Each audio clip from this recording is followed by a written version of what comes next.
En deuxième secondaire, vous allez devoir être capable de reconnaître, à partir d'une table de valeurs, est-ce que vous avez affaire à une situation de variation inverse ou à une situation de degré 1.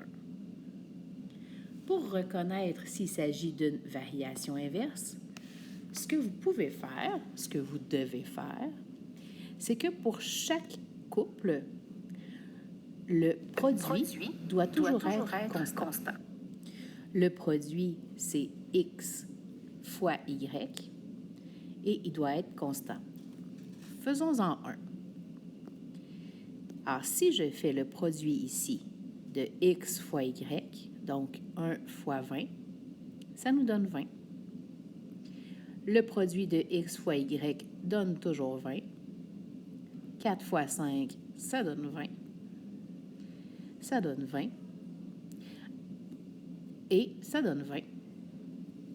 Donc, le produit de X par Y est constant.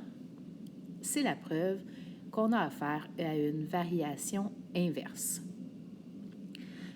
Pour savoir si on a affaire à une variation de degré 1, ce qu'il faut vérifier, c'est est-ce que le taux de variation donne toujours le même résultat? Donc, est-ce que le taux de variation est constant? Tout d'abord, vous pouvez voir que si on fait X fois Y, ça ne donnera pas toujours la même chose, ce ne sera pas constant. Qu'est-ce qui est constant? Idéalement, le taux de variation. Alors, pour calculer le taux de variation, on a besoin de 2 points, le point 1 et le point 2. Donc, le taux de variation, je vous rappelle que c'est la variation de Y sur la variation de X, c'est-à-dire Y2 moins Y1 sur X2 moins X1.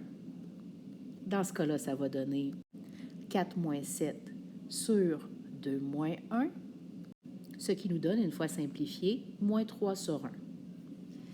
Il faut que le taux de variation soit toujours constant, donc je vais en calculer un deuxième avec un autre couple 1 et un autre couple 2. La formule pour le taux de variation est la même. Maintenant, notre Y2 va être moins 20, moins le Y1 qui est moins 5, sur X2 qui est 10, moins 5. Ce qui donne ici une somme pour moins 15 sur 5, ou une fois simplifié, moins 3 sur 1.